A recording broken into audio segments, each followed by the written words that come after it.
Europe 1. Nico Saliagas, vous recevez ce matin Gaspard Estrada, directeur exécutif de l'Observatoire politique de l'Amérique latine et des Caraïbes à Sciences Po. Bonjour Gaspard Estrada. Bonjour.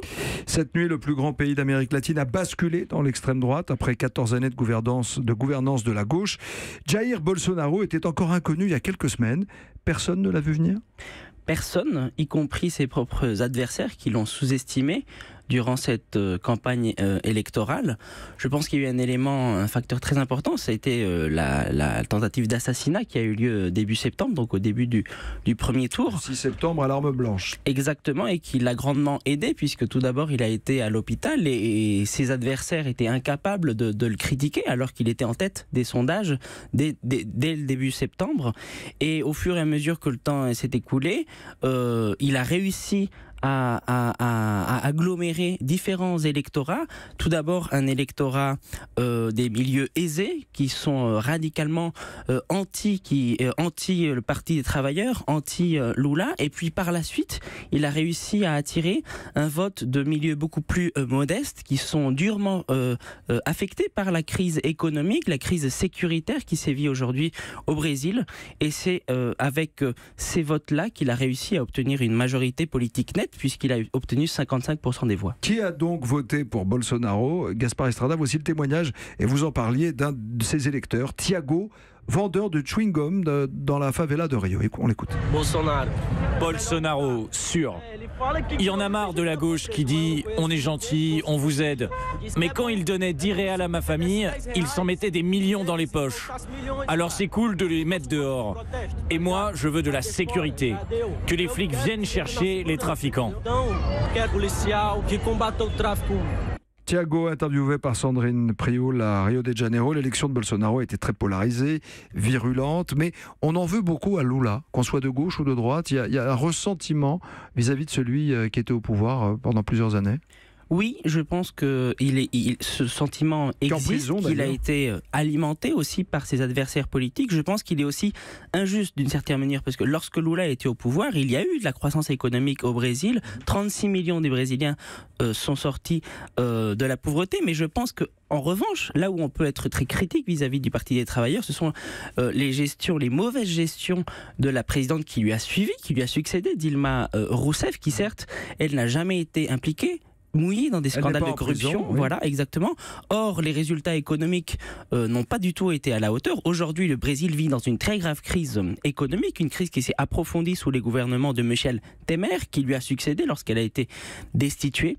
Et je pense qu'il y a en fait un rejet des politiques et de la politique à travers l'élection de Jair Bolsonaro, qui se présente comme un outsider malgré le fait qu'il a été élu député depuis près de 20 ans. Oui, c'est pas un professionnel de la politique, en tous les cas, c'est un ancien capitaine de l'armée. Et il a promis, Bolsonaro, la réduction de la dette publique, la redistribution des recettes fiscales, assouplir la législation sur le port d'armes. A-t-il les moyens de répondre à ces promesses ?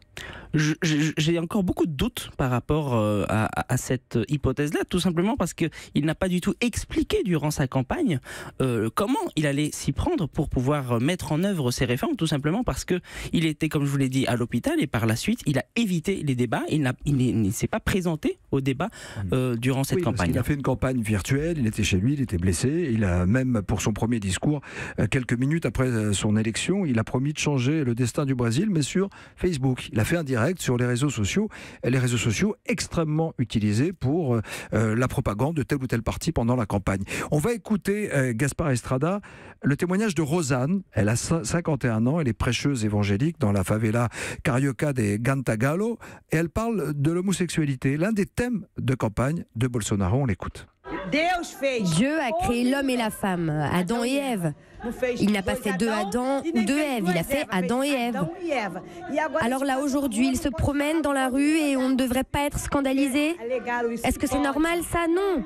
Sous le nez de nos enfants en plus. Ça les perturbe mentalement et on ne fait rien. Il faut respecter les valeurs, il faut respecter le mariage grâce à Jésus. Il faut que ça change.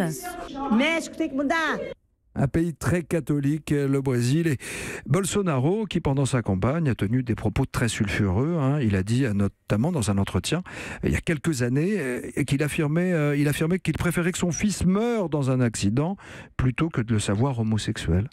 Oui, et je pense que c'est quelque chose de très grave et cela démontre aussi le poids de la religion dans la politique au Brésil, notamment des églises évangéliques qui ont ouvertement milité en faveur de Bolsonaro. Des pentecôtistes, non? Souvent. Pentecôtistes, et il y a divers églises, et c'est cet électorat-là, notamment parmi les milieux les plus modestes, qui aujourd'hui sont responsables en bonne mesure de cette victoire de Jair Bolsonaro. À titre d'exemple, le probable ministre de l'Éducation de Jair Bolsonaro a annoncé qu'il voulait réviser les curriculums de l'école primaire pour y inclure le créationnisme dans l'éducation élémentaire des enfants, et donc de ce point de vue-là, on peut se poser des questions quant à l'avenir du Brésil. Et que dire quant à l'avenir de la géopolitique dans la région, avec Bolsonaro à la tête du Brésil, pour l'Amérique latine, pour les États-Unis dans sa relation, Trump l'a félicité tout de suite, et aussi dans nos relations, nous, France et Brésil? Alors je pense que en effet, il y a d'autres motifs d'inquiétude en ce qui concerne les questions internationales.